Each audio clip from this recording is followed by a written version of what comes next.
Shabbat Shalom aos irmãos. Hoje nós vamos estudar a Parashá Vayeri, que significa e viveu, que corresponde a Gênesis 47, 28, e vai até Gênesis 50, versículo 26. Esta é a última porção do livro Bereshit.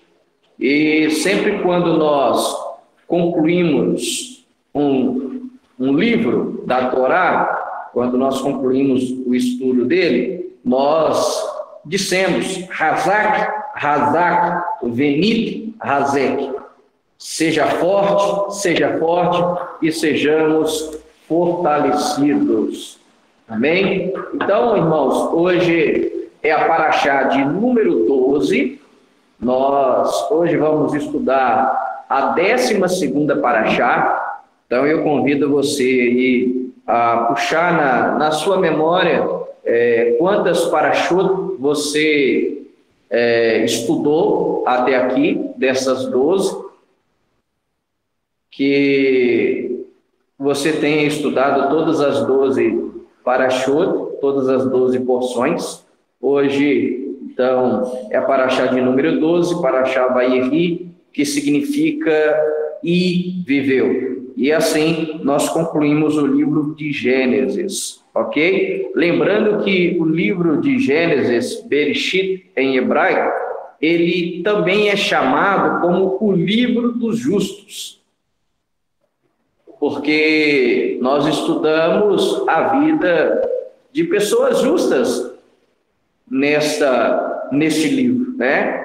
Esse livro ele foca em pessoas justas, em tzadikim, em justos. Vemos Adão, né? Foi criado perfeito. Vemos Noé, que foi chamado Noé, foi chamado justo. Depois nós estudamos as vidas dos patriarcas, Abraão, Isaac e Jacó. E conhecemos também a Torá, o livro de Bereshit foca na vida de Yosef, de José, que é um tipo do Messias, como nós aprendemos. Então, hoje, permitindo o Eterno, nós concluímos o livro dos justos, ou em hebraico, Bereshit, o livro de Gênesis. Parashá Vayeri, que significa e viveu. Essa Parashá, ela tem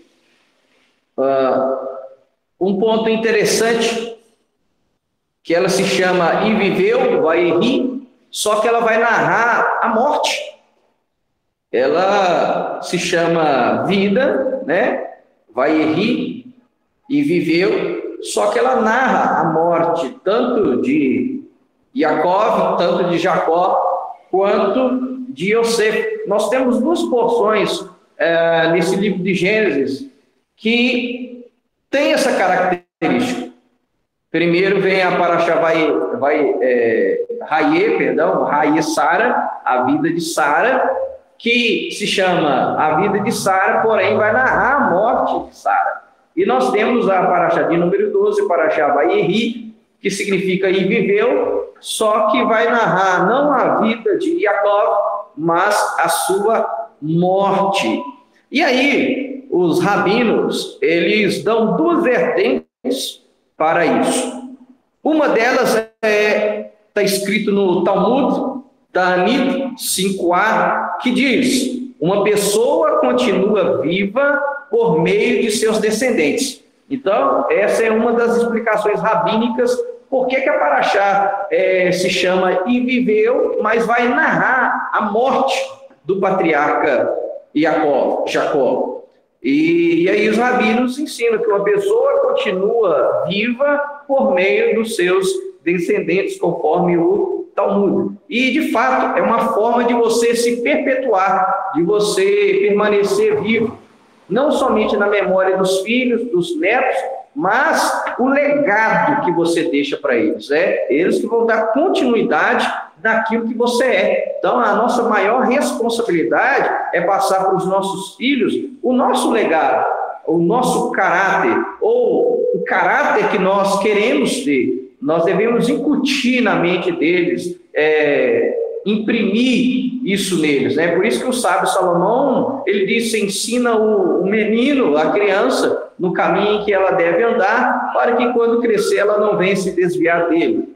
Então, nós podemos continuar a viver através dos nossos descendentes. Essa é uma das vertentes. A outra vertente se encontra em um midrash que diz: o justo, apesar de sua morte, são chamados vivos. Os malvados, apesar de sua vida, são chamados mortos. Olha que midrash interessantíssimo.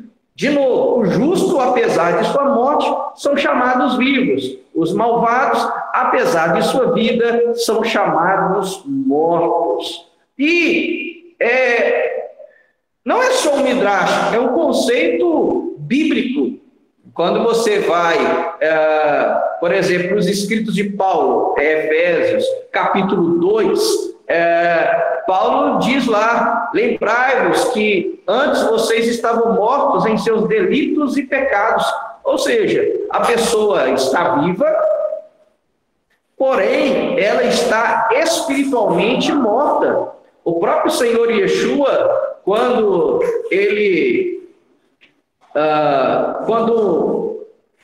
um suposto talmide, um suposto discípulo disse: olha, eu quero te seguir, mestre, mas deixe primeiro sepultar o meu pai. Yeshua disse para ele: deixe os mortos sepultar os seus mortos.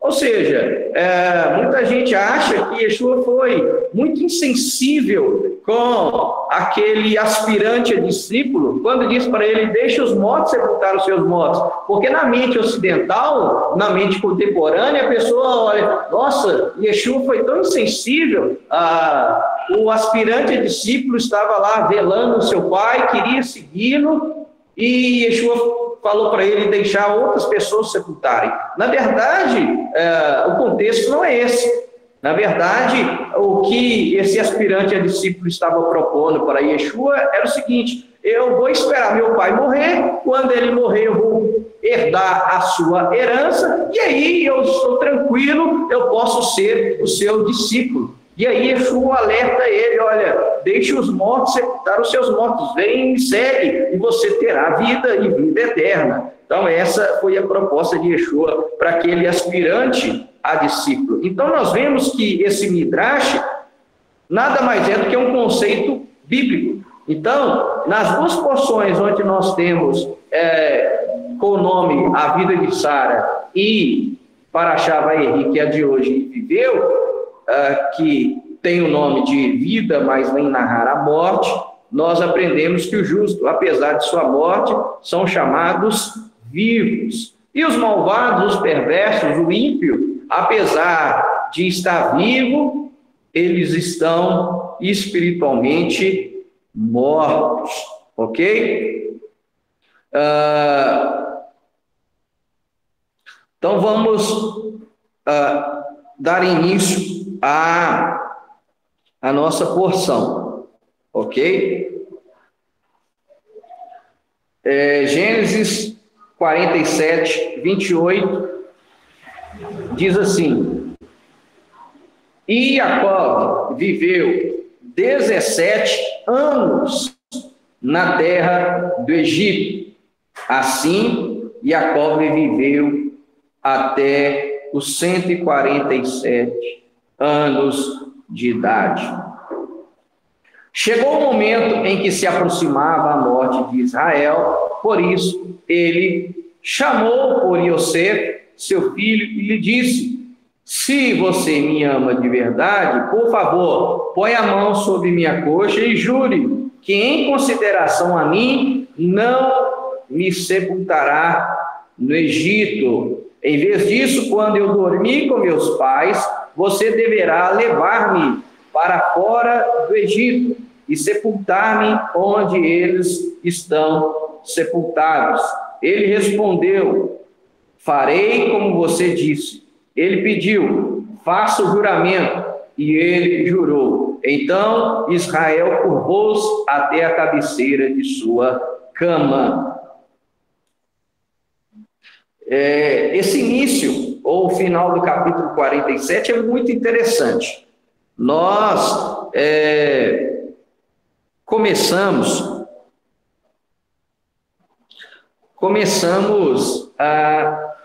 com o texto dizendo: Jacó viveu 17 anos na terra do Egito.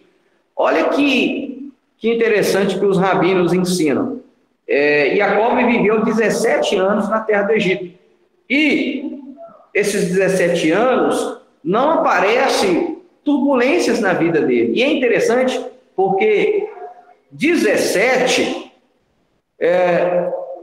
nós sabemos que em hebraico as palavras ela têm valor numérico, como o algarismo romano, né? São letras e ao mesmo tempo tem um valor numérico, né? O numeral romano. E a palavra tov, bom, ela tem um valor numérico de 17. Ou seja, a Torá vai nos dizer que esses 17 anos, o final da vida de Jacó, foram bons, foram tranquilos, foram sem turbulências, né? Ele teve, nós aprendemos aí, nós lemos, ele teve uma vida muito conturbada, uma vida muito difícil, porém, no final da sua vida, o Eterno deu a ele uma vida boa, tranquila, esses 17 anos que ele viveu. E é interessante que ele chama Yosef porque ele sentiu que estava próximo à sua morte. Como é que ele sentiu? Ele adoeceu. E é interessante que o Midrash vai nos ensinar que até Jacó, os patriarcas Isaac e Abraão, eles não adoeceram. Nos diz o Midrash que Jacó pediu ao Eterno que ele soubesse a hora da sua morte.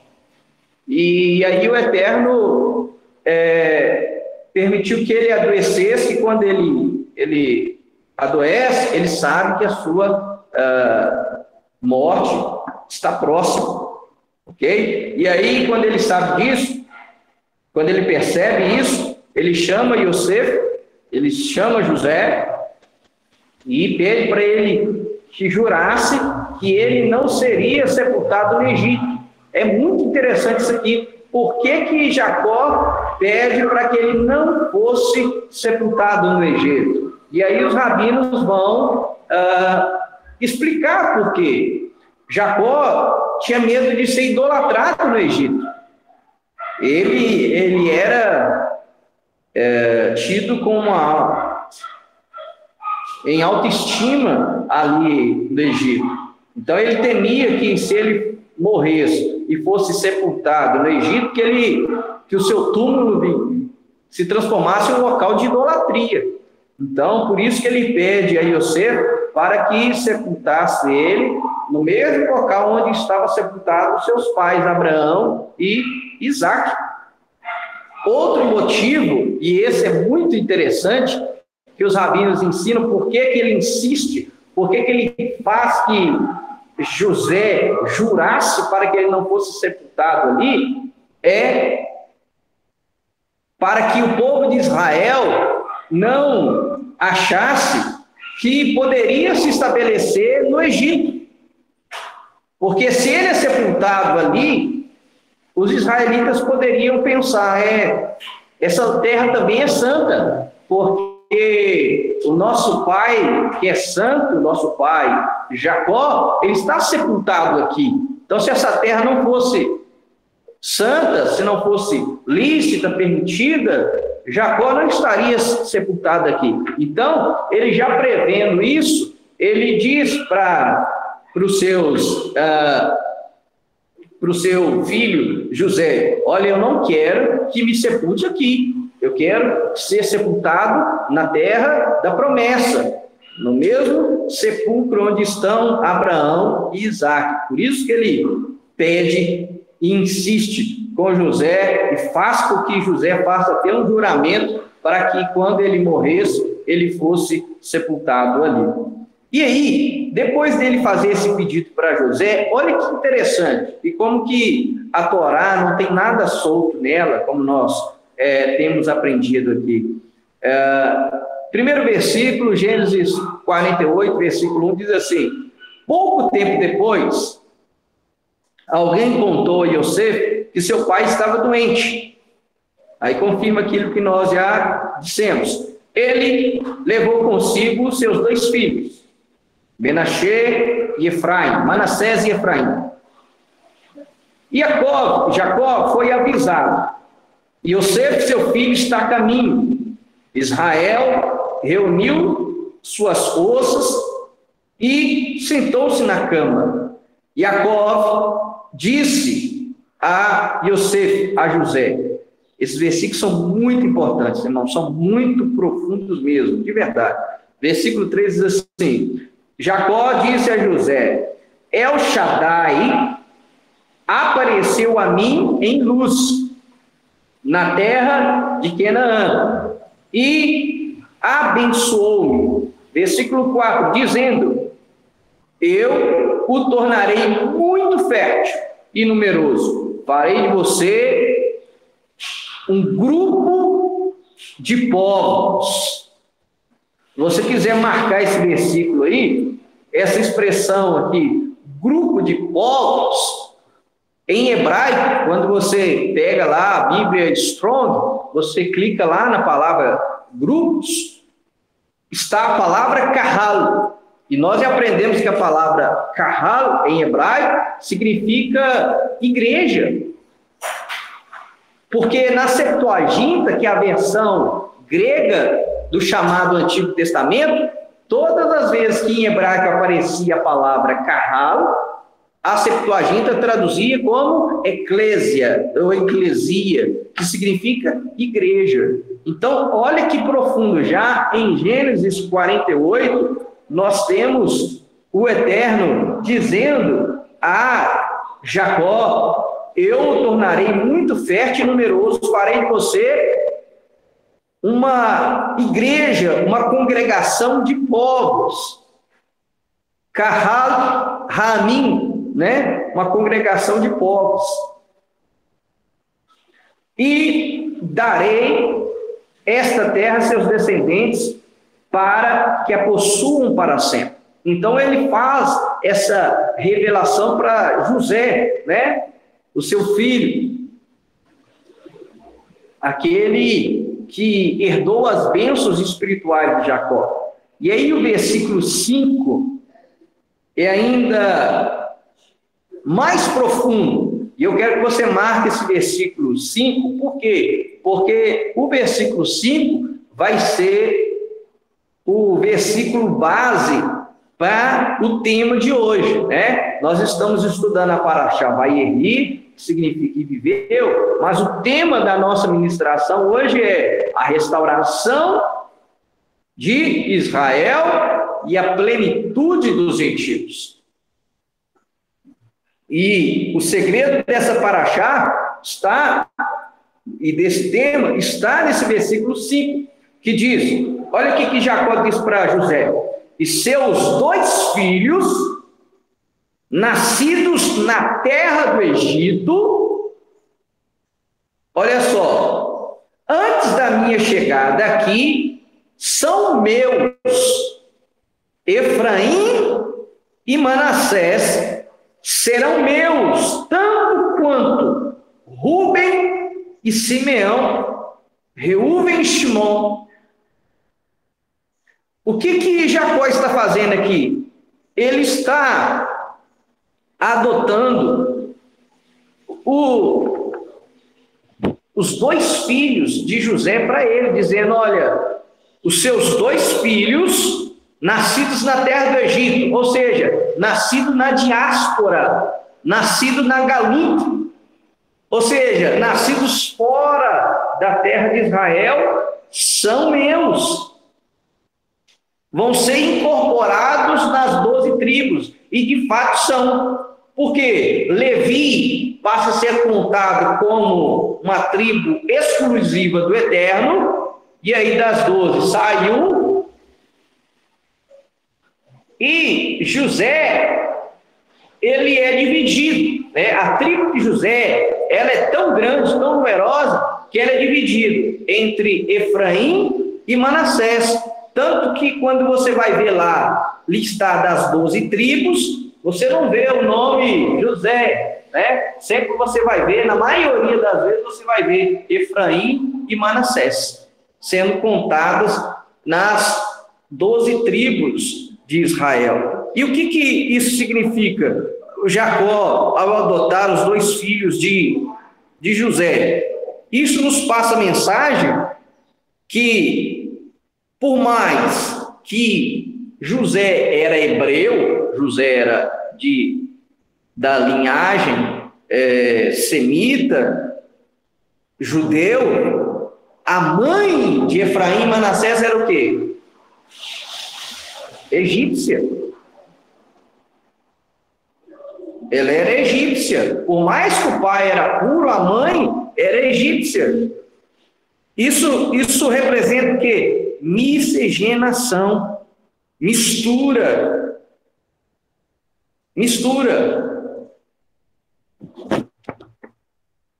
Por mais que, né, com certeza a mulher de Yosef, de José, ela foi instruída e ensinada e passou a viver como uma judia, aqui mostra uma mistura, pai hebreu, pai judeu e mãe gentia. E mesmo assim, o que Jacó faz? Recebe, acolhe. Jacó reconheceu e adotou os filhos de José. E quando? Quando ele simbolicamente governava todo o mundo, né? José, ele governou todo o mundo conhecido ali, administrando, né, a abundância e depois a seca que sobreveio em todo o mundo antigo. Isso aponta para quê? De novo, né? É aquele princípio judaico que nós temos aprendido aqui. Maaseh, Avot, Simã, Libanim. Os feitos, os pais são um sinal para os filhos. Ou seja, aquilo que aconteceu com os pais aponta para aquilo que vai acontecer nos filhos. Aquilo que aconteceu com os patriarcas vai acontecer com o povo judeu. Aquilo que aconteceu com o povo judeu acontece com o Messias. E assim vai. E aquilo que aconteceu com o Messias vai acontecer com os discípulos de Yeshua. Porque o próprio Yeshua falou, olha, não são os discípulos maiores que o seu mestre. Se me perseguiram, vão perseguir vocês. Se me odiaram, vão odiar vocês. E se me mataram, não precisa nem completar o resto, né? Então, aquilo que aconteceu aos pais, ou seja, Maaseh, Avot, Simã, Libanim, os feitos dos pais são um sinal para os filhos. Então, quando Jacó reconheceu, adotou os filhos de José, que é uma miscigenação, é uma mistura, por mais que eles são judeus, eles estão na diáspora, estão na galuta, estão fora da terra de Israel, mesmo assim, Jacó os adota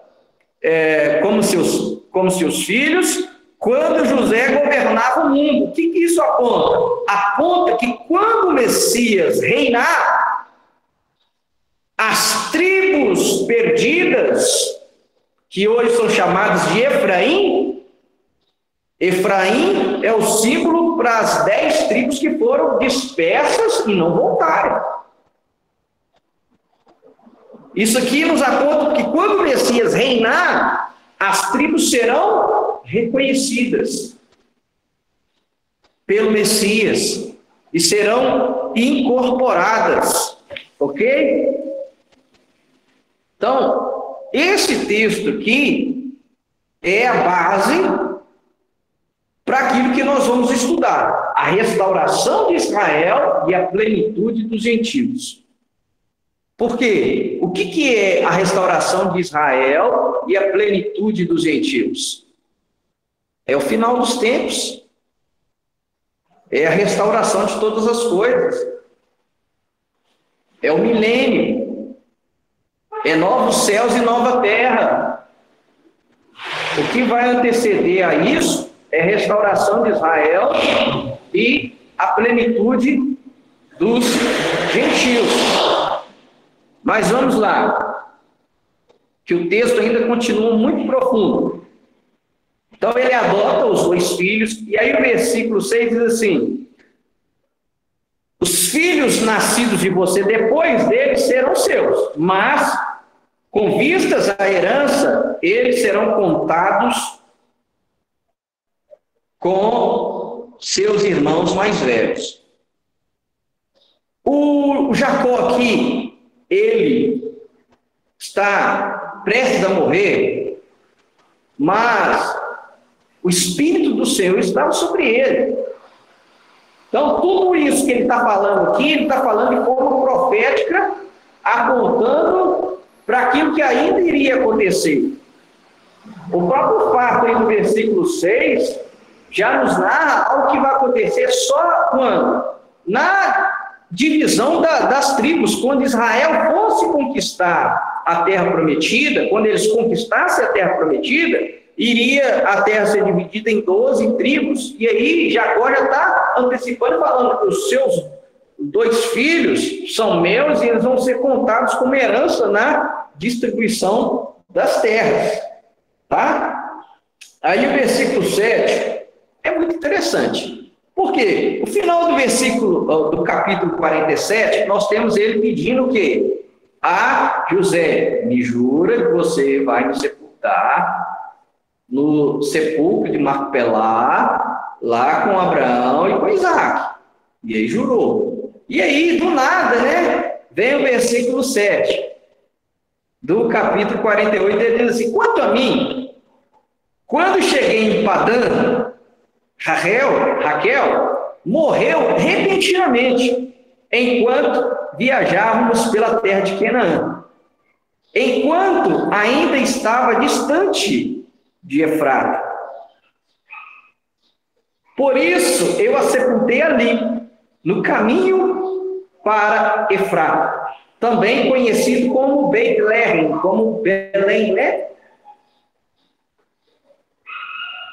Por que ele diz isso aqui, esse versículo 7?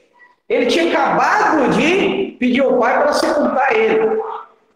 E aí ele pensou: mas e se ele estiver chateado comigo porque eu não sepultei a mãe dele lá? Ele podia ter pensado: mas minha mãe morreu no meio do caminho, aonde ela morreu, você sepultou ela.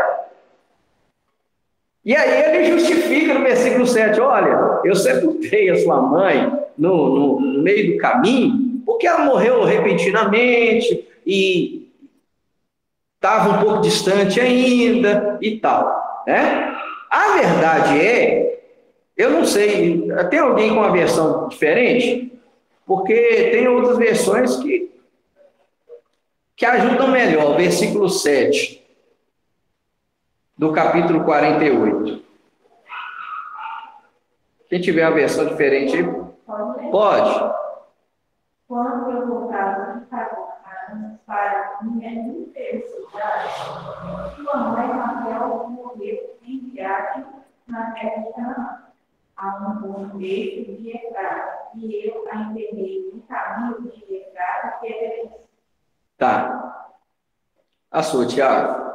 Quando eu voltava de Canaã, para minha tristeza, Raquel morreu em Canaã, quando ainda estava a caminho, a pouca distância de Efratá. Eu a sepultei ali, ao lado do caminho para Efratá, que é Belém. Tá. Quando você vai pegar o texto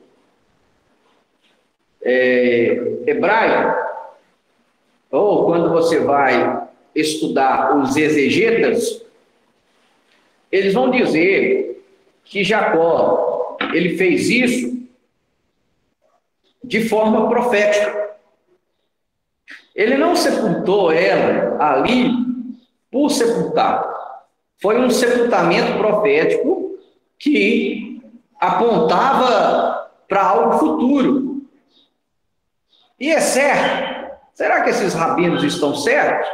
Quando você vai ler e estudar o texto sagrado, a Bíblia, você vai ver que, de fato, sim, ela não foi sepultada ali à toa. Tinha um propósito divino, um propósito profético para ela ter sido sepultada ali. E quando você vai pesquisar, se você pega a Bíblia e pega uma concordância bíblica, você vai ver que todas as aparições que aparecem, Raquel, ou o sepulcro dela, você vai ver que ela está ligada a algo profético, tá?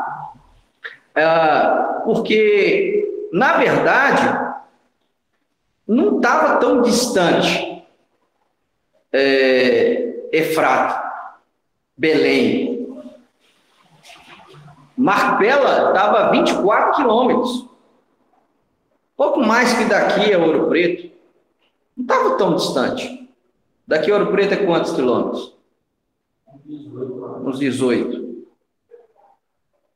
Então, você vê que não estava tão longe. A cavalo, né? Não dá estudo. Mas, como eu disse, houve um propósito divino, né? E os rabinos vão dizer que ele agiu por ordem divina, sepultou ela ali por uma ordem divina, tá? E aí, só para a gente ver isso, por que ela foi sepultada ali,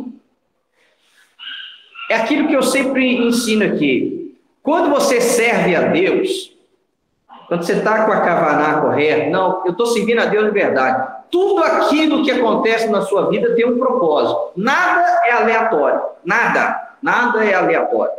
Então, a própria morte de Raquel não foi aleatória, ela não morreu ali à toa, ela não foi sepultada ali à toa. Por exemplo, vamos ler aí 2 Reis 25:8. Eu quero abrir só esse parênteses com vocês aqui, porque ninguém fala sobre Raquel, sobre o túmulo de Raquel, e ele é muito famoso em Israel. Quando você vai em caravanas para Israel, na maioria das caravanas, eles levam as pessoas lá para visitar o túmulo de Raquel. Ele é muito visitado, principalmente hoje, principalmente os judeus ortodoxos, visitam e ficam lá mesmo no túmulo de Raquel. Por quê? Então vamos lá. 2 Reis 25:8. Olha só. No 5º mês, no 7º dia do mês, que era também o 19º ano do rei Nebucadnezzar. Em hebraico é complicado, viu? Rei de Babel, rei da Babilônia. Em português, Nabucodonosor, né? Rei da Babilônia. Nebuzaradan, que era o seu general, né? O comandante da guarda e um oficial do rei de Babel, da Babilônia, entraram em Jerusalém. Ele queimou a casa de Adonai, o palácio real e todas as casas em Jerusalém. Queimou todos os edifícios importantes até que caíssem ao chão. Por que é citado 2 Reis 25:8? Porque quando esse general aqui, ele invade Jerusalém, o exército babilônico invade, destrói tudo, E quando eles vão levar as pessoas cativas para a Babilônia, elas passam justamente em frente ao túmulo de Raquel. Agora vamos para outro texto profético. Jeremias 31, 14.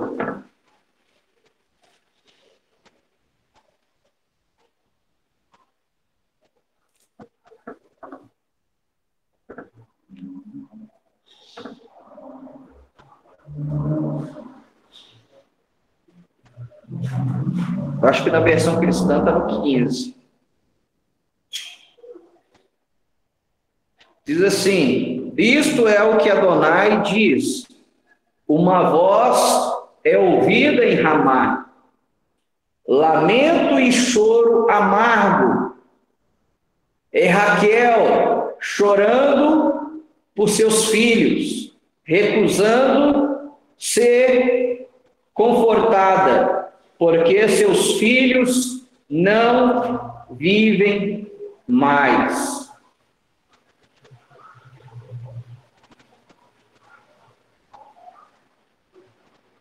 Então, essa é uma profecia de Jeremias, dizendo: olha, Babilônia vai invadir, Babilônia vai levar vocês por causa dos seus pecados. E aí ele lança essa profecia que Raquel estaria chorando, né, por seus filhos e recusando ser confortada.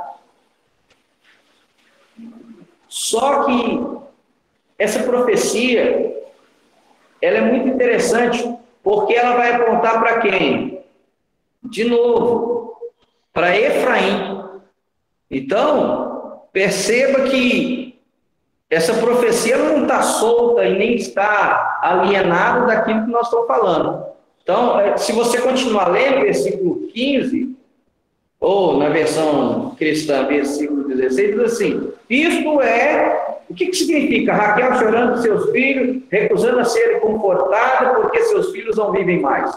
Isto é o que Adonai diz: cessem seu lamento e sequem seus olhos, porque seu trabalho será recompensado.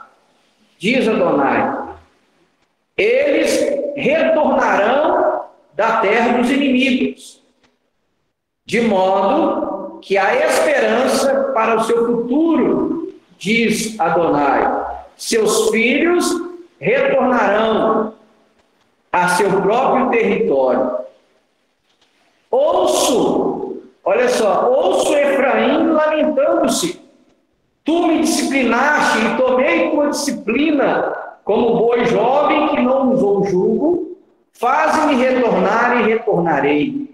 Pois tu és Adonai, meu Deus. Sim, eu me desviei, mas depois me arrependi. Quando fui levado a compreender, bati em minha coxa com vergonha e remorso, levando o peso da desgraça que adquiri quando era jovem. Não é Efraim, meu filho querido, um filho que tanto me agrada? Falo dele todo o tempo. Não posso ajudar, mas me recordo dele. Em resumo, anseio profundamente por ele. Certamente lhe mostrarei favor, diz Adonai. Vamos ler até o versículo 19, versículo 21.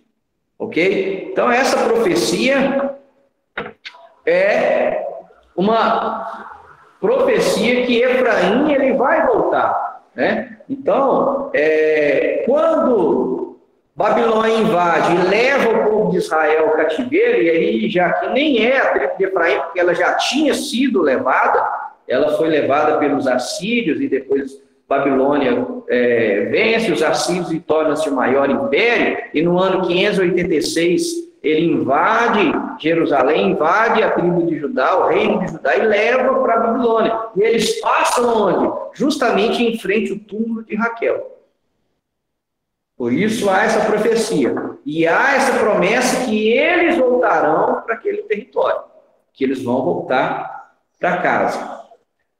E só que eles vão voltar quando? Nós vimos aqui que José reinava sobre o mundo antigo conhecido, Jacó recebe as tribos miscigenadas, assimiladas, Efraim e Manassés, e isso aponta o quê? Para a restauração de Israel. E a restauração de Israel, ela só é possível através do Messias. E por isso que até esse episódio aqui de Raquel, ele está linkado lá no Novo Testamento, e aí você anota Mateus, capítulo 2, versículo 18. Porque senão fica sem sentido. Por que Mateus citou essa profecia lá? Ele só soltou essa profecia e pronto. Mateus capítulo 2,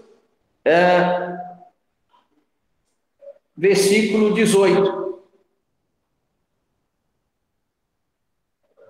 Vamos ler a partir do versículo 16, só para a gente pegar o contexto. Enquanto isso, quando Herodes percebeu que os magos o haviam enganado, ficou furioso e ordenou a morte de todos os meninos de Bethlehem, Belém, e das cidades vizinhas, com 2 anos ou menos, segundo a contagem do tempo feita pelos magos. Dessa forma, cumpriram-se as palavras ditas por meio do profeta Iriarro, Jeremias. Uma voz foi ouvida em Ramá, soluço e lamento intensos. Era Raquel, soluçando por seus filhos e recusando-se a ser consolados, porque eles não estão mais vivos. Depois da morte de Herodes, um anjo de Adonai apareceu em sonho a Yosef, José no Egito, e disse: levante-se, pegue o menino e sua mãe e vá para Eretz Israel, pois os que procuravam matar o menino estão mortos. Então, essa profecia aqui, Mateus, ele linka essa profecia com as mortes que aconteceram das crianças, com o nascimento de Yeshua. Então, parte dessa profecia de Jeremias cumpre-se em Yeshua e parte dela vai se cumprir na restauração de todas as coisas, na restauração de Israel. Ok, então vamos voltar para Gênesis 48, fecha parênteses, vamos lá. Versículo 8 diz assim: então Israel reparou nos filhos de Yosef e perguntou: quem são esses? José respondeu a seu pai: eles são meus filhos, que Deus me deu neste lugar. Então perceba, Israel, ou Jacó, ele havia profetizado sobre os filhos, só que ele nem tinha visto os filhos ainda. Depois que ele percebe, então Israel reparou nos filhos de Yosef e perguntou: quem são esses? E Yosef respondeu a seu pai: eles são meus filhos que Deus me deu nesse lugar. Jacó respondeu: desejo que você os traga até mim para que eu possa abençoá-los. E os olhos de Israel estavam turvos por causa da idade, por isso não conseguia enxergar. José colocou seus filhos perto dele e ele os beijou e os abraçou. Israel disse a José: jamais esperei vê-lo outra vez, mas Deus permitiu-me ver também os seus filhos. José tirou-os de entre as pernas e prostrou-se com o rosto em terra. Então José tomou os dois, Efraim pela mão direita em direção à esquerda de Israel e Manassés pela mão esquerda na direção da mão direita de Israel, e aproximou-os dele. No entanto, Israel tirou a mão direita e colocou-a sobre a cabeça do mais novo, Efraim, e colocou a mão esquerda sobre a cabeça de Manassés. Ele cruzou as mãos de forma intencional, apesar de Manassés ser o primogênito. Então, mais uma vez, aqui, quem recebe a bênção é o mais novo e não o mais velho. É o mais novo e não o primogênito. Tá? Versículo 15. A seguir, ele abençoou José. O Deus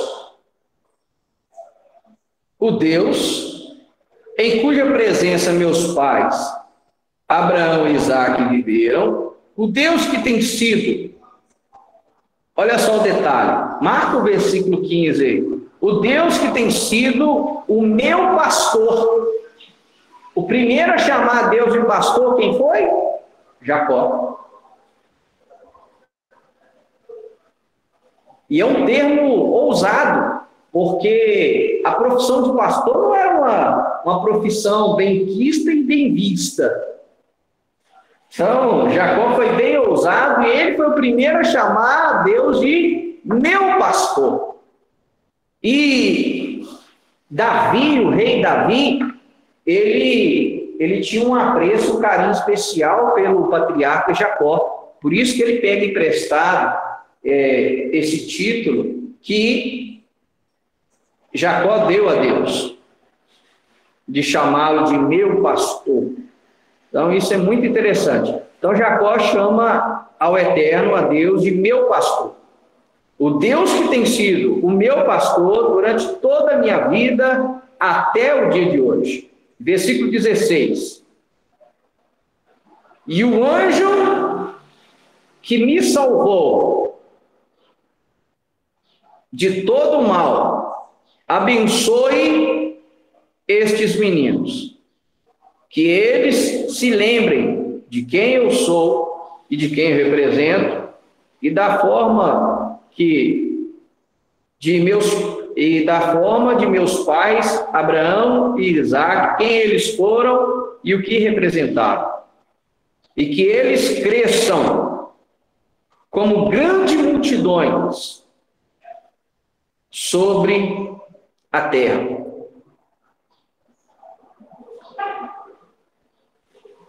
Aqui, nós temos também, no versículo 16, o anjo que salvou Jacó. Nós sabemos que esse anjo, esse malar aqui, esse mensageiro, não era um anjo qualquer. Era o próprio Deus, né? Ele era conhecido como o próprio Senhor.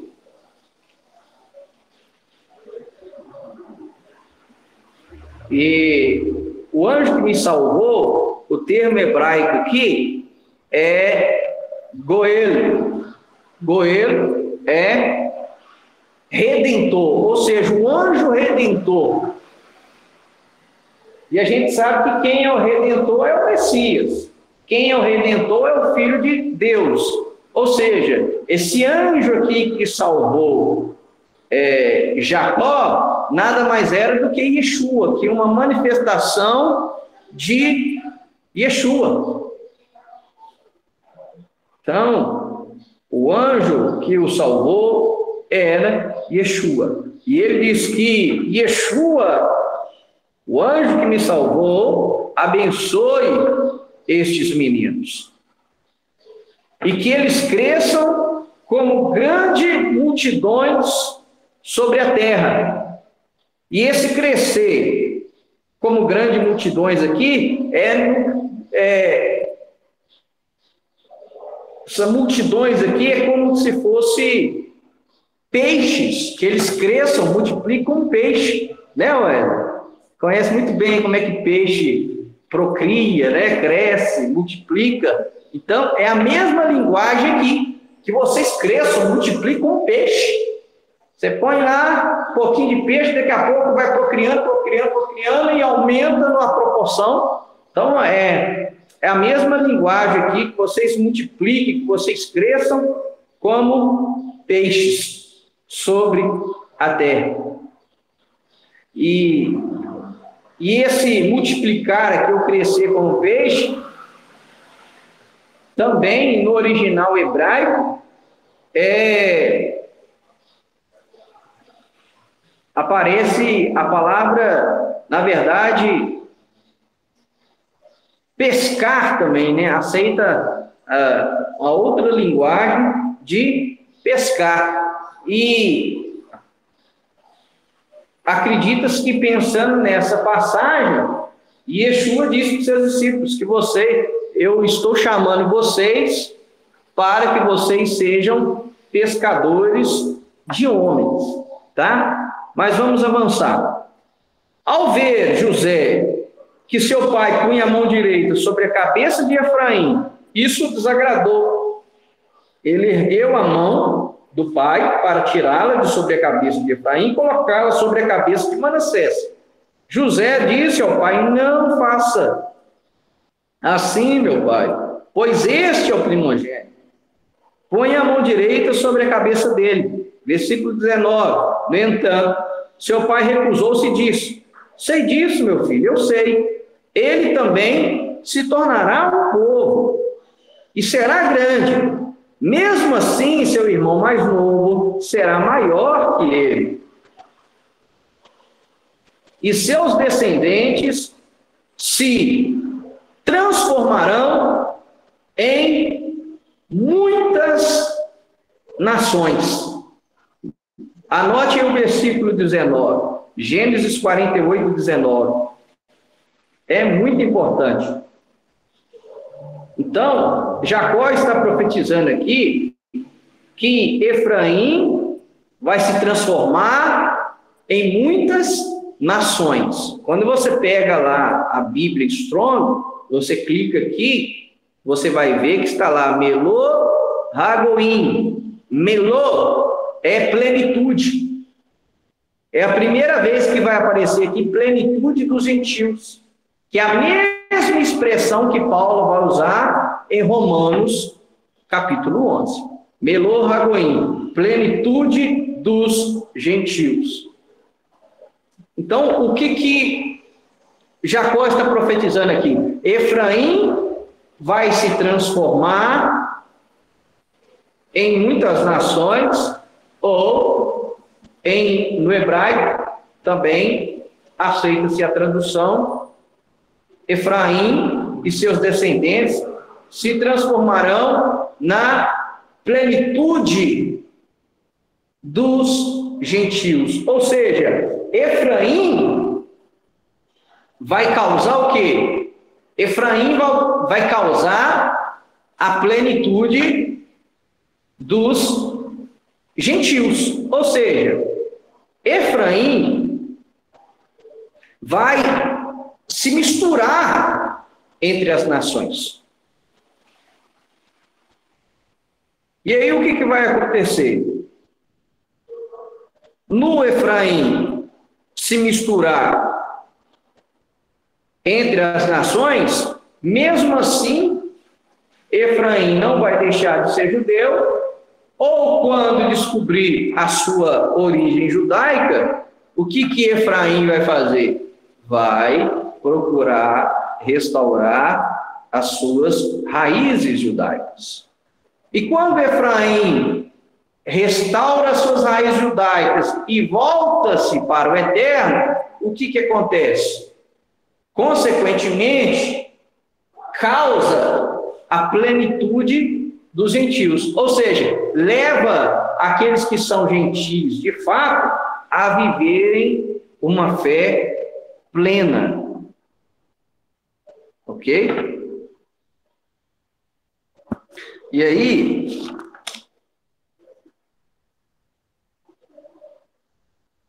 eu queria que você abrisse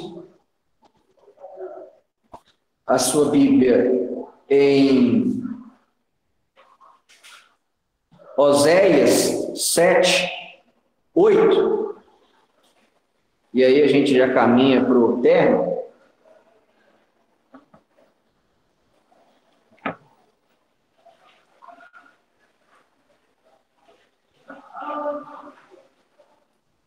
Oséias,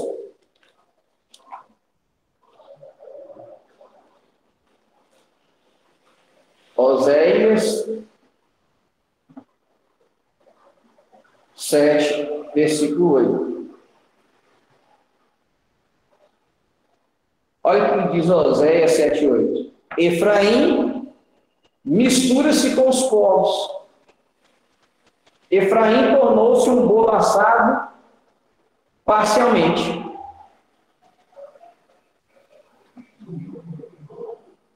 Então, o que Jacó está profetizando aqui? Olha, Efraim vai se transformar em muitas nações. Ao transformar em muitas nações, ao ser misturada entre os povos, quando Efraim se voltar para o Eterno, o que vai causar? Plenitude dos gentios. E plenitude, é um status, é uma condição.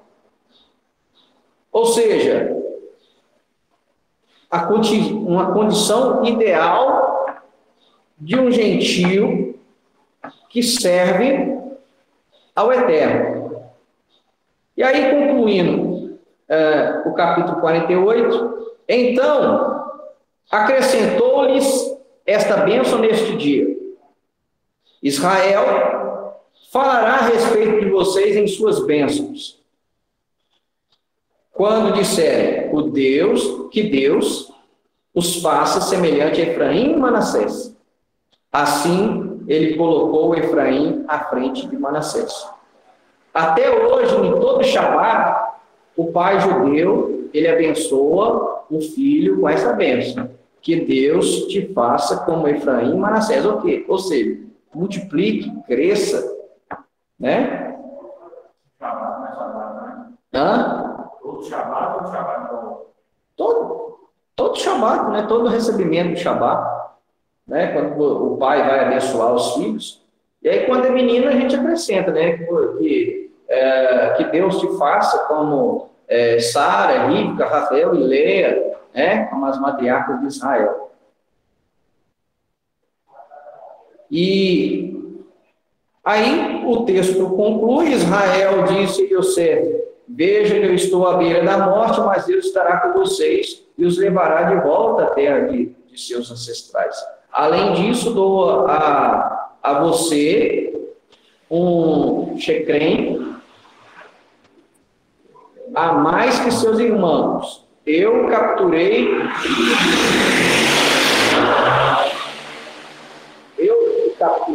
do Emori com minha espada e meu arco. E aí aqui tem uma pérola aqui nesse versículo 22, que eu conquistei com minha espada e meu arco. Quando você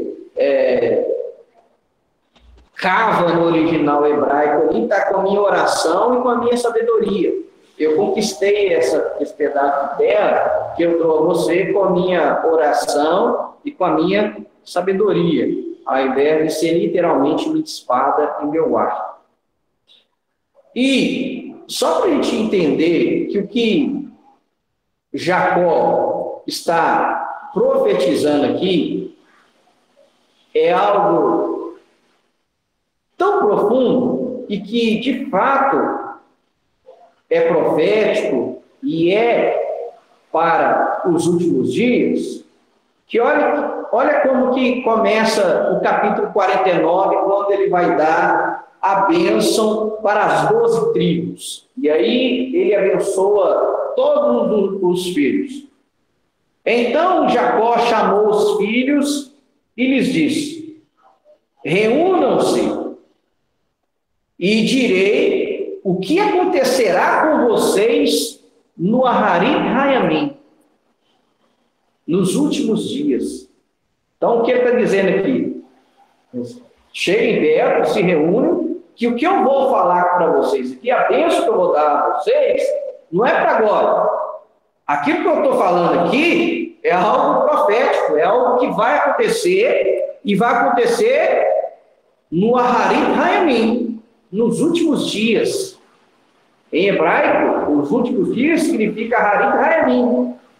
E isso aqui é tão profundo, porque essa expressão, ela aparece na Torá só 4 vezes. Só 4 vezes.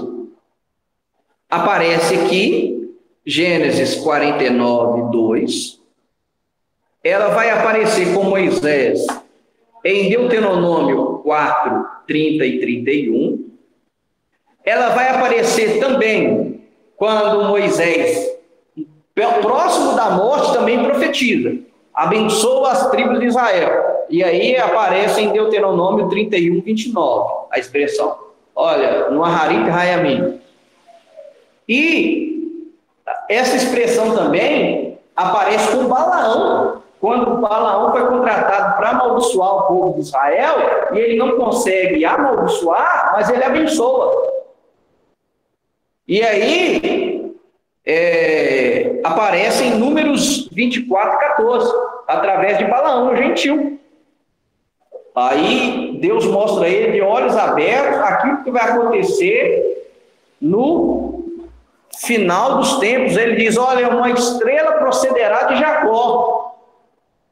E aí ele tem ele dá essa profecia.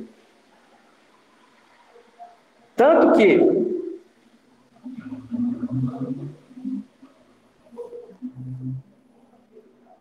isso aqui é tão profético que para a gente ganhar tempo, eu não vou falar das bênçãos que Jacó deu para todos os filhos. Eu vou focar aqui na tribo de Judá, no versículo 10, Gênesis 49, 10, onde ele fala sobre a tribo de Judá. Ele diz assim, olha só, o cetro não sairá de Judá, tampouco o bastão do governante dentre suas pernas, até que venha, aí nas versões da Shiló, né, na minha versão não aparece a palavra Shiló ou Shilo, mas a minha está assim, até que venha aquele a quem a obediência pertence. Ou, está aqui na nota de rodapé, até que Shiló venha. E os povos serão obedientes a ele. É tão profundo isso aqui, que a peiote dos rabinos fica em pé. Por quê? Até que venha Shiló, lembra, as letras no hebraico, elas têm valor numérico. Até que venha Shiló, ou até que Shiló venha, em hebraico, soma-se 348.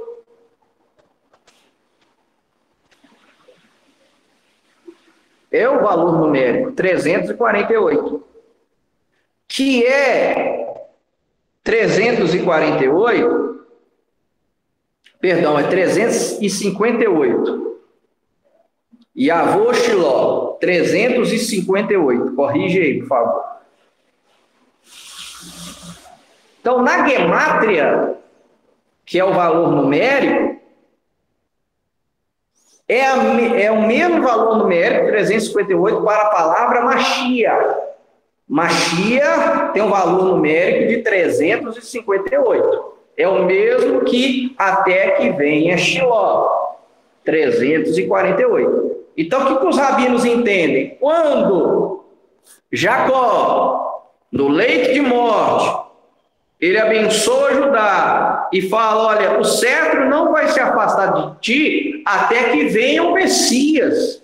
Ou seja, ele profetiza que o Messias vai vir de Judá e que a ele os povos obedecerão.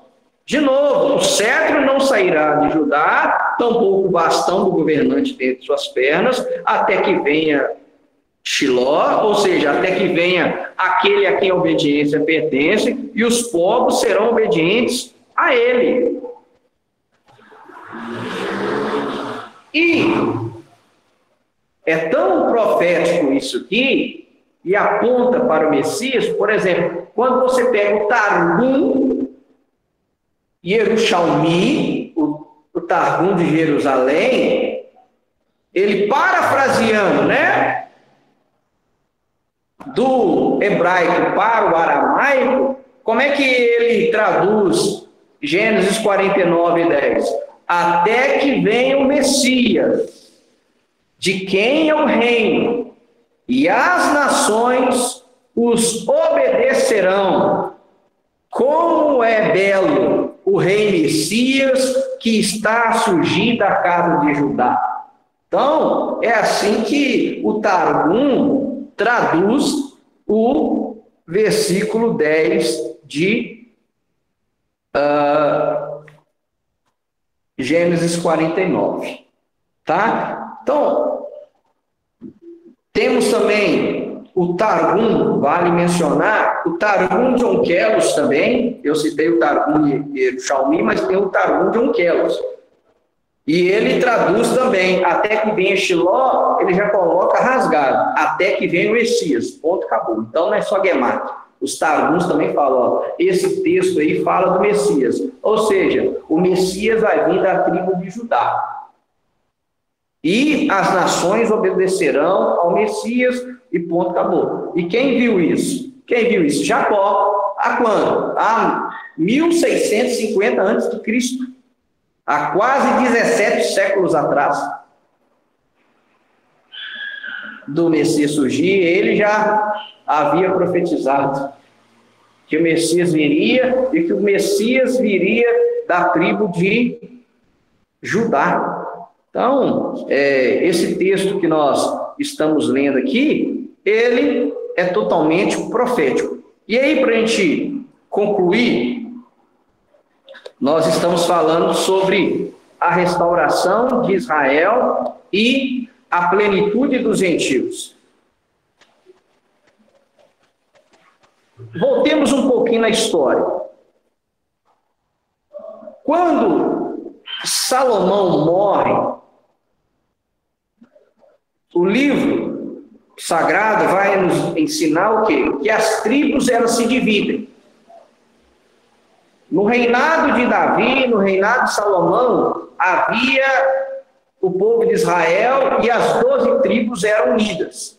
Quando Salomão morre e o seu filho Roboão assume, ele aumenta os impostos e isso causa uma revolta nas tribos. E aí surge Jeroboão com uma outra proposta. E aí, conforme profetizado também, essas tribos elas se dividem. Então o reino, a nação de Israel, as 12 tribos, elas se dividem em dois reinos.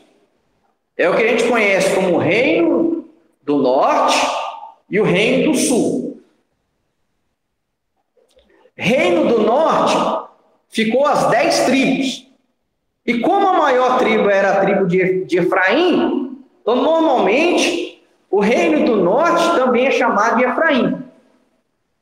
O reino do sul era formado só de 2 tribos. A tribo de Benjamim, que é onde ficou o templo, e a tribo de Judá, que era a maior tribo.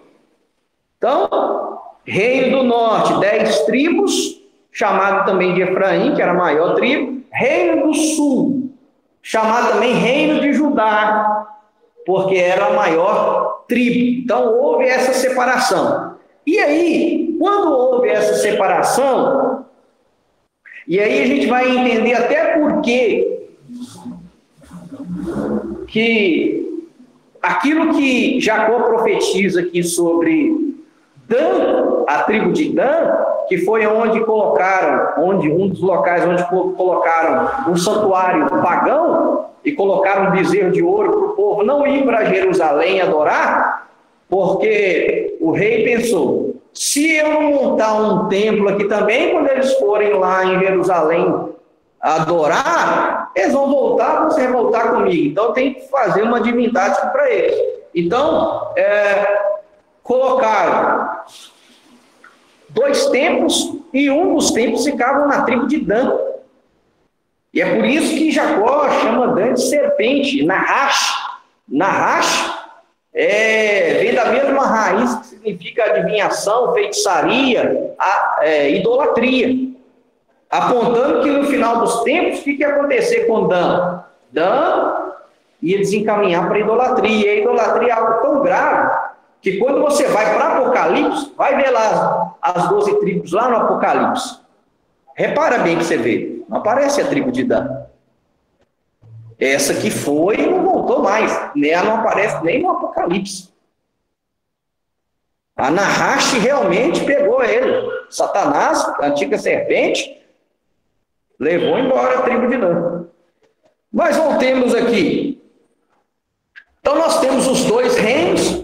E aí, quando você vai estudar o livro de Reis, você vai ver que no reino do norte nunca se levantou um rei justo. Só esse rei fez aquilo que era mal aos olhos do Senhor, e Israel voltou-se aos Balaíns, a Astarote, a Baal, aos outros deuses. Nunca se levantou no reino do norte um rei temente a Deus. No reino de Judá, no reino do sul, às vezes aparecia um rei justo, né? Ezequias, Josias, se levantou alguns que eram justos, derrubavam os postes ídolos, mas eles morriam, levantavam um outro rei. E aí, o povo de Israel passou por esse período de idolatria. E como que Deus cura a idolatria do povo de Israel? Levando eles para a diáspora.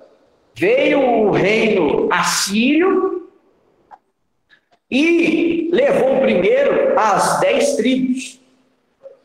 O império assírio vem, guerreia contra as 10 tribos, vence e leva cativo as 10 tribos.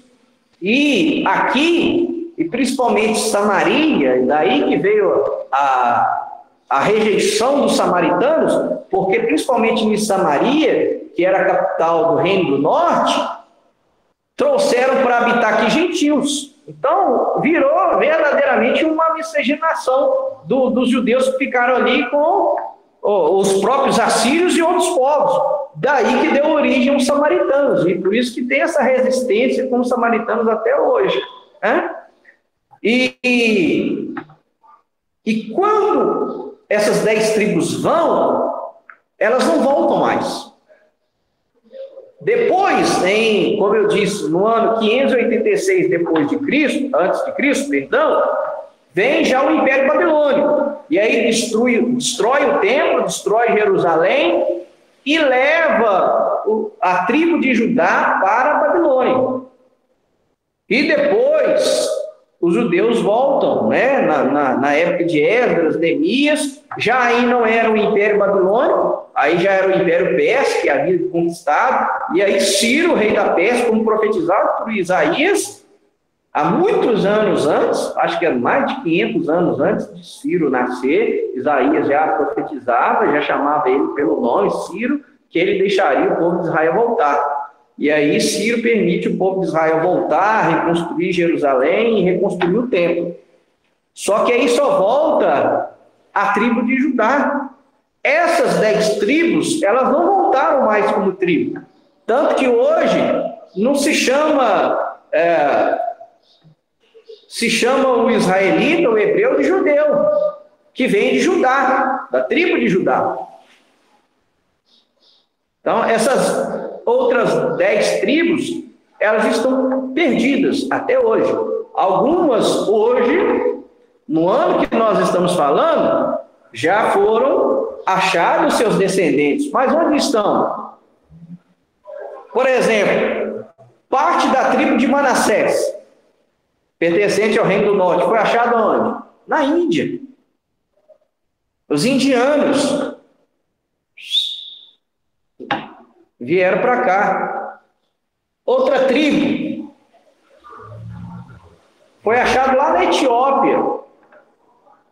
Agora eu não lembro de qual tribo que eles pertenciam, se é de Benjamim, não lembro de qual tribo, ou se é de Efraim. Eu sei que fechou a tribo lá da Etiópia, voltaram, né? O povo de Israel foi e trouxe esses que quiseram voltar. Ou seja, aquilo que Oséias disse em Oséias 7:8, Efraim, ou seja, o reino do norte, as 10 tribos, se misturou entre as nações. E essa diáspora, ela acontece, e aí, indo um pouco para a história, o reino de Judá volta, na época dos persas, e fica até o ano 70 depois de Cristo. Cristo vem, nasce como judeu, vive como judeu, e depois, como o próprio Yeshua disse, olha, não vai ficar pedra sobre pedra, que não seja derrubado. No ano 70, o general Tito, ele conquista Jerusalém, né, por causa da revolta judaica, destrói o templo, e aí vários judeus são dispersos. No ano 135 depois de Cristo, há uma outra revolta judaica, isso o templo já tinha destruído, onde Rabino Akiva reconhece Bar Koba como Messias, e aí há uma outra revolta judaica, e aí acabou. Aí o imperador Adriano foi impaciente, destrói toda Jerusalém, põe fogo em tudo, quebra tudo, e expulsa todos os judeus de Jerusalém. Todos os judeus de Israel são expulsos. Muda o nome da terra de Israel para a Palestina, ele que muda, né? Filistina, terra dos filisteus, muda o nome, coloca lá um templo para adorar Saturno, lá, e os judeus são dispersos. Quando que os judeus só voltam? Volta agora, gente. Recente, volta para Israel recente. 1948. 1946, 1948, Israel é reconhecido como Estado, como nação, 1948. De 135 depois de Cristo, só agora, nos nossos dias, 1948. Olha quanto tempo se passaram. E aí, os judeus ficou perambulando. Muitos, quando eles foram expulsos, eles habitaram onde? Habitou ali a região do Marrocos, foram para Portugal, para a Espanha, como a gente conhece a história, né? E habitaram aquela região ali. Lá aconteceu uma perseguição no século XV, século XVI, até século XVIII, a Inquisição. Aonde eles iam, eles eram perseguidos. Foram lá para a Rússia, né? Sofreram os pogroms. Aí uns foram para a Polônia, para a Alemanha, e aí a gente sabe o que aconteceu. Holocausto. Então, para onde eles iam, eles eram perseguidos. O ápice, né? O auge foi o Holocausto. Que aí as nações falaram o quê? Para onde que nós vamos colocar esse povo? Vamos deixar eles voltar para lá. Só que pouca gente sabe, né, que o povo de Israel, quando volta para lá, volta a tiro, tomando tiro. Quem estava lá, eles foram recebidos a tiro. Então, eles tiveram que montar um exército e guerrear para poderem ficar na terra de Israel. Em 1948, como profetizado por Isaías, pode uma nação, né, nascer em um só dia? Israel nasce em um só dia. Em 1948 é declarado, criado o Estado de Israel. Israel vira nação. E só que Israel volta, mas Israel não tem acesso a Jerusalém. Israel passa a ter acesso a Jerusalém em 1967, na Guerra dos 6 Dias. quando as nações atacam Israel, as nações árabes em volta de Israel atacam Israel para destruir, Israel intercepta os ataques, e em 6 dias ele derrota várias nações árabes que estão à volta deles. E aí o que acontece? Aí que Israel toma Jerusalém. Por quê? Porque eles foram atacados. Eles não atacaram e não avançaram. Quando eles são atacados, que aí eles rebatem, né? Combatem o ataque árabe, e aí eles reconquistam Jerusalém em 1967. E o que isso tem a ver conosco? O que isso tem a ver com aquilo que a gente está falando até agora? É que Yeshua falou que a plenitude dos gentios ia acontecer nesse período, quando os gentios deixassem de pisar em Jerusalém, quando o domínio de Jerusalém voltasse para Israel. E é o que o Tiago disse aí. Agora eles estão requerendo o quê? De novo, Jerusalém, falando que Jerusalém não é capital de quem? De Israel. E isso vai culminar no quê? A gente já sabe no que isso vai acontecer. E aí, vamos abrir nossa Bíblia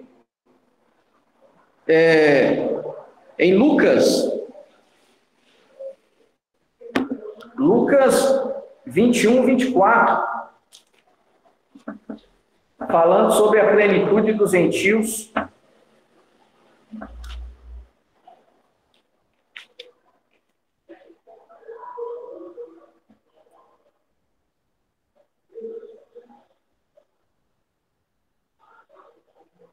Lucas 21, 24 diz assim: alguns cairão ao fio da espada, outros serão levados a todas as nações dos goim. E Jerusalém será pisada pelos goim, até que a era deles chegue ao fim. Como é que está na versão de vocês aí? Cairão pelos espada, serão levados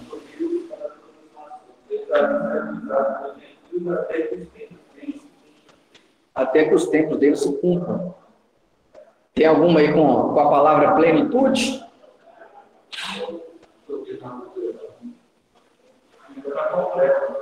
Completo?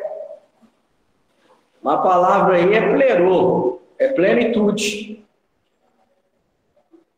Até que se complete, ou até que chegue a plenitude dos gentios. Tem algumas versões que trazem e traduzem como plenitude dos gentios. Então, antes da gente ir para Romanos 11, aparece aqui em Lucas 21, 24.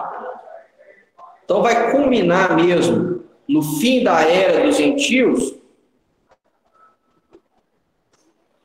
quando as nações não pisarem mais em Jerusalém, né? Quando Jerusalém for de domínio israelense. Hoje, ela é parte de Israel, a verdade é essa.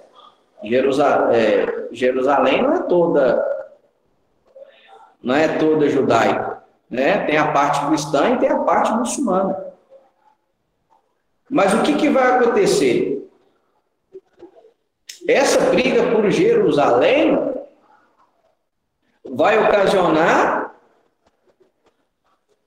na volta de Yeshua. E nós estamos vendo de novo, voltando esse assunto de novo, né? Eu até procurei lá para ver se eu achava a reportagem lá, mas eu não achei. Reportagem falando sobre o primeiro-ministro Benjamin Netanyahu, falando sobre a capital de Jerusalém. Mas uma coisa é fato, irmãos. As nações não estão satisfeitas. Por mais que agora todas as nações são de esquerda, eles não são pró-Israel. Tanto que o governo que assumiu agora, a primeira coisa que ele fez foi o quê? Romper com Israel. A autoridade palestina já veio. Então, são anti-Israel. Os países de esquerda são todos anti-Israel. Quando eu estava pesquisando sobre a declaração de Netanyahu que Jerusalém é capital de Israel e ponto final, e não tem que falar que ele é firme. Fala, e ponto, acabou. E quem não concorda, vem. Ele é assim. Tanto que o ala não queria que ele voltasse, porque com ele não tem tempo ruim, não. E houve algo na história que nunca houve, né? Houve Clinton, houve Bush, né? Outros presidentes americanos que tentaram fazer e fizeram aliança de paz entre Israel e os palestinos, mas ninguém fez como Donald Trump. Jerusalém, capital de Israel, acabou. Né? E alguns países reconheceram Jerusalém como a capital de Israel. E agora até alguns, por exemplo, como a Austrália, que tinha aceitado, reconhecido, agora já não reconhece mais. Mudou o governo, nós já não reconhecemos mais. E o que vai ocasionar isso? As nações não aceitando Jerusalém como capital de Israel. Vai gerar um ponto que as nações vão marchar contra Israel, vão marchar contra Jerusalém, e aí nós sabemos que o Messias volta. É o Messias que vai ganhar essa guerra. Não vai ser uma guerra só física, vai ser uma guerra espiritual. É o que eu estava ouvindo um rabino falar. Todo mundo tem uma opinião formada sobre Israel, sobre Jerusalém. O cara nunca pisou lá, o cara nem sabe de nada e já fala o quê? Eu odeio judeu tem que morrer mesmo, tem que... É o que o rabino falou, é um ódio gratuito, cara. Você não sabe de onde que vem esse ódio, mas eu explico, é um ódio espiritual. Aquele que não está no caminho, a tendência dele é odiar a Israel. Com Israel, é o que eu já disse, que com Israel, com a Torá, com o Messias, não tem muro, não tem meio termo. Ou vai amar, ou vai odiar. Torá, Messias, Israel, é a mesma coisa. Ou ama ou odeia. Não tem meio termo. E aí, para a gente finalizar, Romanos 11, onde vai falar da plenitude dos gentios.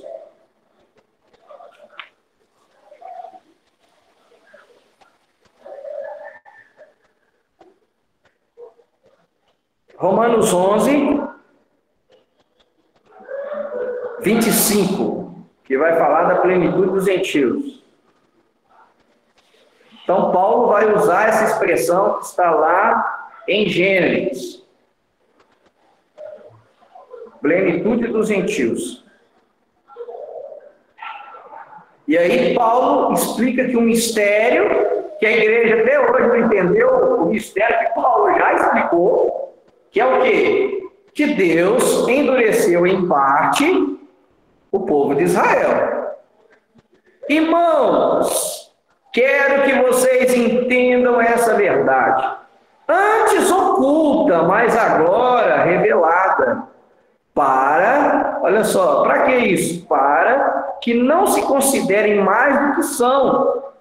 Essa insensibilidade, em certo grau, sobreveio a Israel, até que o mundo dos gentios alcance a plenitude. E, dessa forma, que todo o Israel será salvo. Como diz a Taná, de Sião virá o Redentor, ele afastará a impiedade de Jacó, e esta será a minha aliança com eles, quando eu tirar seus pecados. Então, Paulo está dizendo, olha, hoje Israel vê um endurecimento em parte sobre Israel, até que os gentios alcancem a sua plenitude.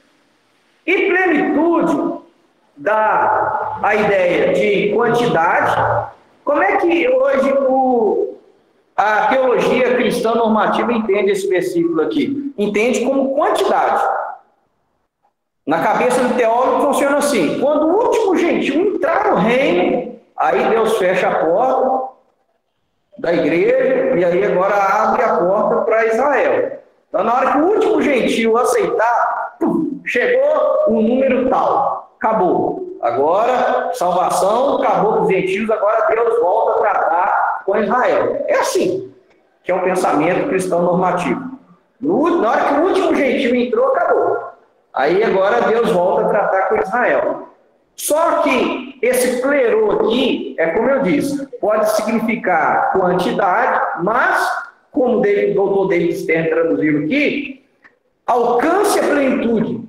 Fala de condição, de status. E o que está ocasionando a plenitude dos gentios? A restauração é Efraim. É aqueles que estavam dispersos entre as nações, que descobriram as suas origens judaicas e estão se voltando para Deus. Só que eles não estão se voltando para o judaísmo ortodoxo. Principalmente desde 1948, 1967, surgiu um boom do judaísmo messiânico. E principalmente os que estão fora de Israel. Eles estão descobrindo as suas origens, estão restaurando as suas origens, mas não estão jogando fora o Messias. Eles estão restaurando as suas raízes judaicas e mantendo a fé no Messias Yeshua. E hoje são mais de 1 milhão de judeus que creem em Jesus como Messias, que creem em Yeshua como Messias. Nunca houve tanto judeu crente em Jesus, tanto judeu crente em Yeshua, hoje, como em toda a história. Então, o que é isso? Isso é um mover profético, e este é um mover profético dos últimos dias. Hoje, o que está acontecendo? Hoje, a igreja gentílica está também restaurando as suas raízes judaicas, da fé judaica. E aí faz parte do tema que nós falamos no sábado passado. Quando eu restauro a minha identidade, as minhas raízes judaicas da fé e das Sagradas Escrituras, eu causo ciúme em Israel. E quando eu estou causando ciúme em Israel, eu estou provocando neles a restauração plena. E as duas coisas andam juntas. Nós vamos ler só 2 profecias e vamos finalizar aqui. A restauração de Israel, a salvação plena de Israel, ela está vinculada à plenitude dos gentios. Vamos ler Jeremias 31.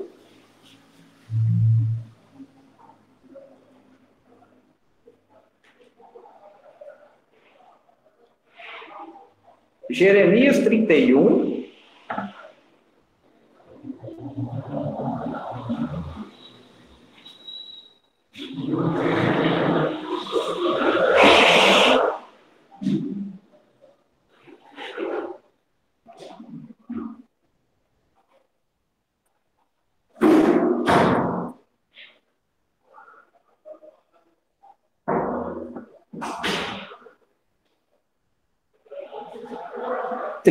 a 33.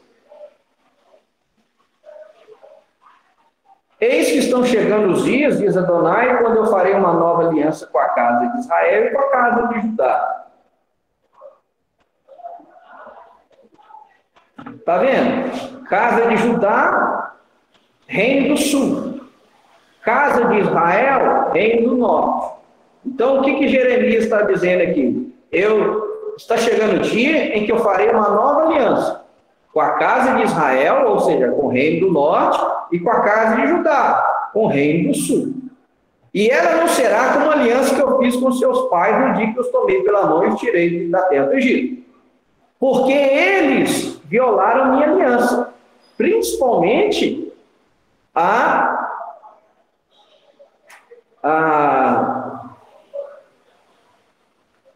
casa de Israel, o reino do norte. Você vê profecias de rompimento de aliança mesmo. Ainda que eu, o Eterno diz, de minha parte, tenha sido como marido para eles, diz Adonai. Pois esta é a aliança que farei com a casa de Israel depois daqueles dias, diz Adonai. Porei a minha Torá dentro deles e as escreverei em seu coração. Serei o Deus deles e eles serão o meu povo. E agora, Ezequiel 37. Ezequiel 37 é simplesmente fantástico.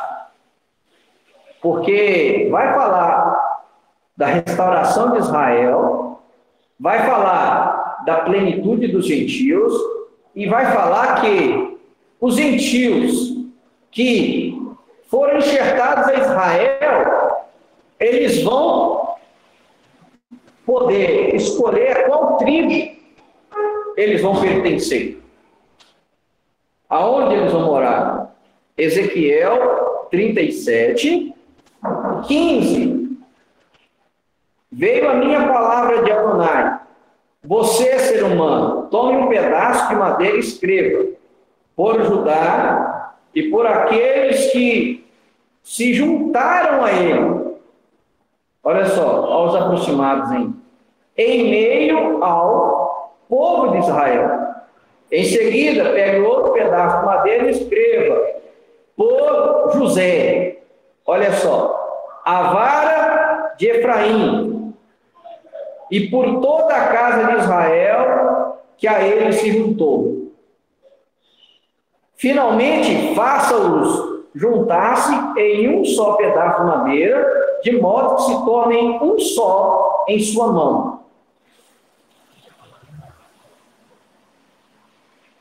Então, 22.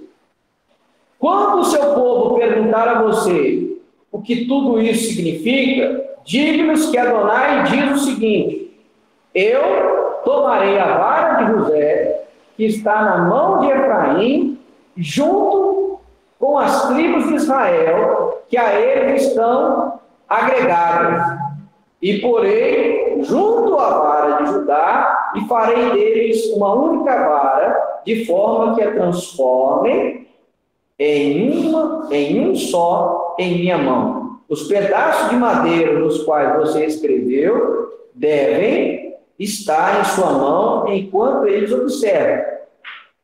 Então diga-lhes que Adonai diz: eu tirarei o povo de Israel, olha só, dentre as nações, para onde eles foram, e os congregarei de todos os lados, e os trarei de volta à sua própria terra.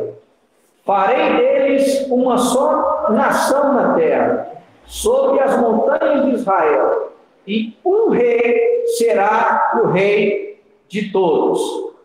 Eles não mais serão duas nações, e nunca mais serão divididos em dois reinos.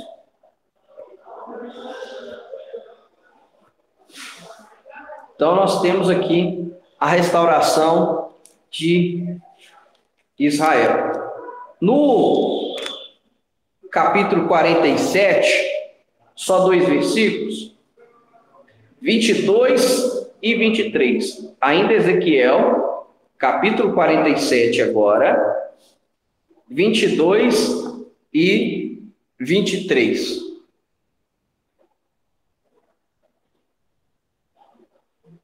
Falando sobre a divisão das tribos.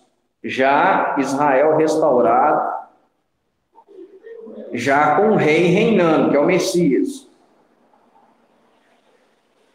Vocês o dividirão por lotes como uma herança, tanto para vocês quanto para os estrangeiros que vivem entre vocês, que dão à luz filhos que vivem entre vocês.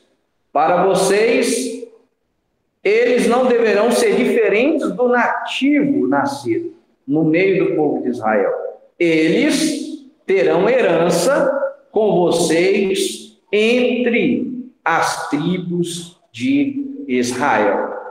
Então aqui está falando que o gentil ele vai ser aqueles que foram aproximados, ajuntados com Israel, eles vão habitar junto com os judeus nas tribos, quando Yeshua voltar e restaurar as 12 tribos, ok? Porque é isso que Yeshua vai vir fazer.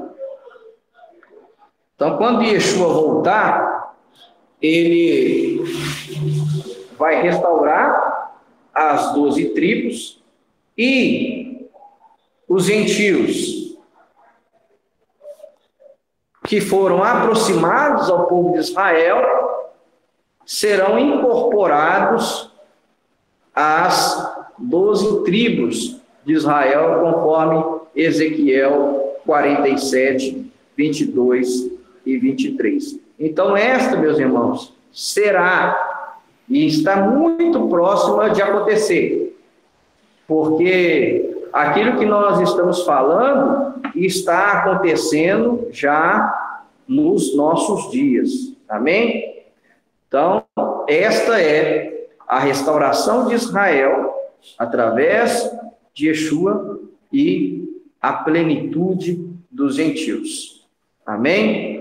Então, Shabbat Shalom a todos, em nome de Yeshua.